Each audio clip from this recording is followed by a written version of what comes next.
જીઓ ટેસ્ટિંગના કરી દઈએ, સોઇલ ટેસ્ટિંગના જીઓલોજીસ્ટ કરીને અમારી જમીન તૈયાર તો પણ કુવા નહીં આપ્યા. જિલ્લા વિકાસ અધિકારીની મનસ્વી રીતે 12,000 કુવા આપી દીધા. તો એ કુવા માટે અમે એને પાસે પ્રશ્ન કર્યો નથી, મોબાઈલ પાછા હમણાં 5,000 કુવા એક મહિનામાં આપી દીધા. માત્ર ને માત્ર મહાત્મા ગાંધી રાષ્ટ્રીય રોજગાર યોજના અધિકારી એની ગુડબુકમાં, સરકારશ્રીની ગુડબુકમાં કામગીરીમાં હું પ્રથમ નંબરે છું.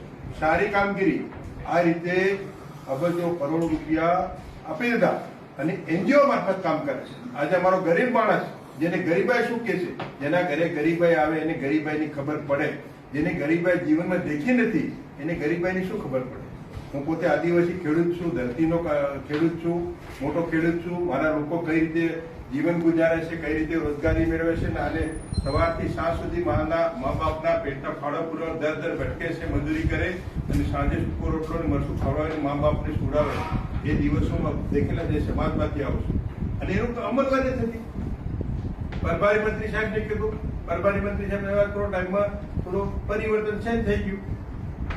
આનું કશું નથી અને ડીડીઓ કોઈ મિટિંગમાં આવતો પણ નથી, ખાલી આવતા સાપકામાં રહે છે અને અમને કોઈ જાતનો સંકલન પણ નથી ધારાસભ્યનો.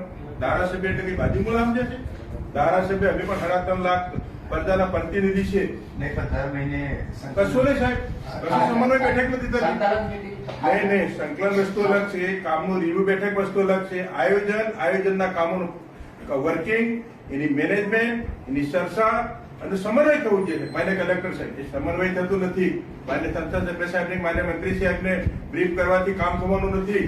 દાહોદ જિલ્લો ગરીબ છેવાડાનો જિલ્લો છે, ટ્રાઇબલ જિલ્લો છે અને સરકાર, ભારત સરકાર રાજ્ય અનેકવિધ યોજનાઓ નાખે છે અને યોજનાઓ થકી ગરીબોનો વિકાસ માટે ગ્રાન્ટો આપે છે. અન્ય અલગ અલગ એડે ગ્રાન્ટ આવે છે. આપણે એવું કરીએ એના માટે અને મનરેગા માટે એવું કરવું. આજે ડીડીઓ રાજા ઉપર છે, માન્ય મંત્રી સાહેબ, ડીઆરડીએ છે તો એમને પૂછી માન્ય પ્રભારી સાહેબ એવું છે, અધિકારીઓને એવું છે, અધિકારી શાસન ચલાવે છે. ધારાસભ્યનો કોઈ પ્રોટોકોલ પણ જાળવતા નથી.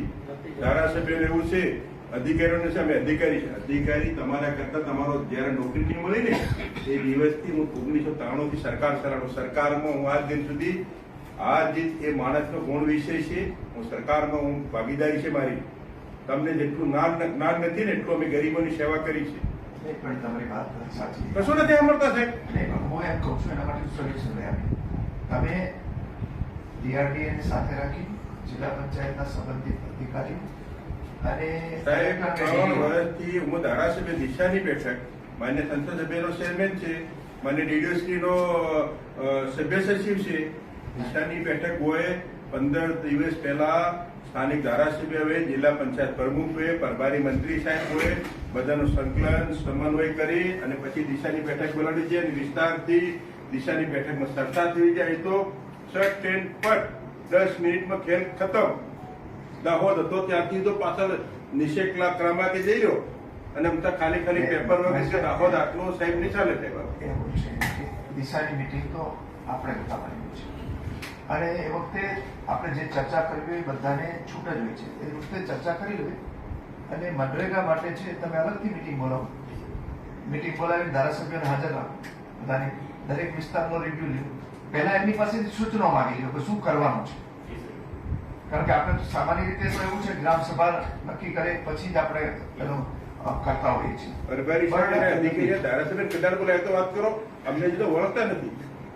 ડીઆરડી નિયામક અમને અમારા દ્વારા હજી તો એક બેઠક નથી કરી. ને પણ કરશે. હવે તમે તારીખ નક્કી આજે જ કરી લેજો.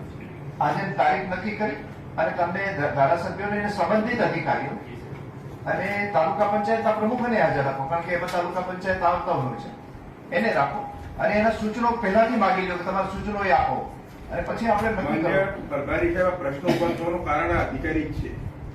અધિકારીને પદાધિકારીનો સમન્વય ન જળવાય તો દિન પ્રતિદિન પ્રશ્નો ઉભા થવાના છે. પ્રશ્ન હલ કરવાને બદલે અધિકારીઓ જ પ્રશ્નો ઉભા કરે. અધિકારીઓ જ આપણે એવું છે કે આપણે સંકલન રાખીને આપણે કરવાનું છે, આપણે ઇન્શ્યોર કરવાનું છે. આપણે જનપ્રતિનિધિ છીએ એટલે એમના સૂચનો પ્રમાણે જ આપણે કરવા કે ભાઈ આપણે આ પ્રમાણે કામ કરવાનું છે. તો સૂચનો પહેલેથી મગાવી લો. 15 કે 20 દિવસ પછી ફરી પાછી મીટિંગ રાખો. મીટિંગ રાખીને કરી લેવાનું આપણે જે કહેવાનું. હવે એક મિનિટ પછી હું જરાક વાત પૂરી કરી લઉં પછી વારાફરતી બધા